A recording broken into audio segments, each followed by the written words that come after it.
Hi, my name's Diane. I live in a beautiful part of the world on the Sunshine Coast in Queensland, and I was recently diagnosed with severe obstructive sleep apnea.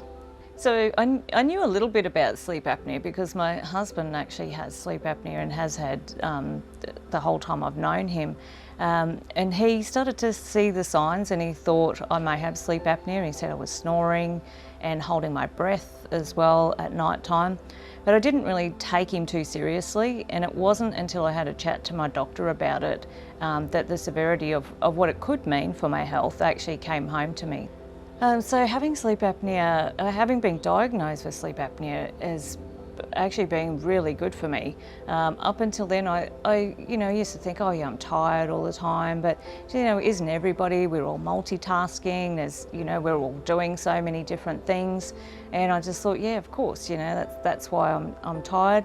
And also with the disease that I have, it can mean that I get really tired as well.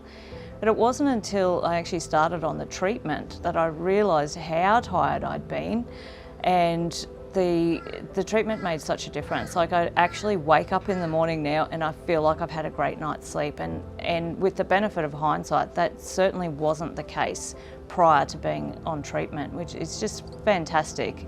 I'm a lot happier. I'm not moody like I was previously. I had a bit of a short fuse, because obviously I wasn't getting the sleep I needed.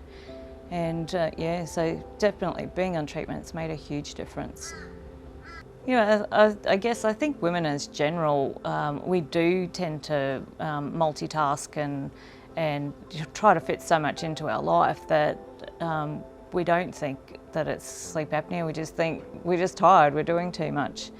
And I think the other thing with women is we don't talk about it. Like with men, you can be at a party and you can talk about your husband snoring and it's funny. Like women will talk about, oh yeah, my husband sounds like a freight train, or mine sounds like the exhaust brakes on a truck or something like that. But it's not for women, it's embarrassing. Like if your husband said that you're a snorer in front of all your friends, you'd be really embarrassed about it. So it's one of those topics that just doesn't get talked about with women, I think.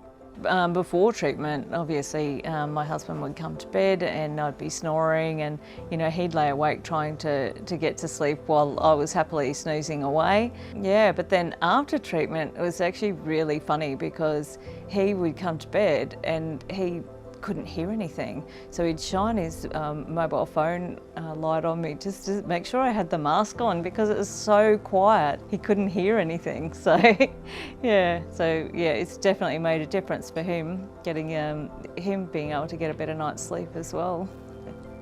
It was really interesting because right from the word go, it felt so natural to me to sleep with the mask on.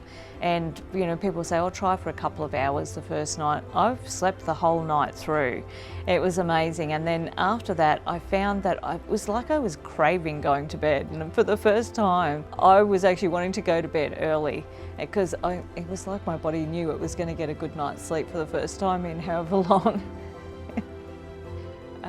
One of the things that I really miss pre-CPAP is that I don't feel like having an afternoon nap anymore.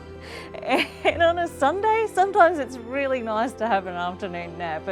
And sometimes I'll think, oh, I'd love to have an afternoon nap, and I'm just not tired. So Sunday afternoon naps are a thing of the past now.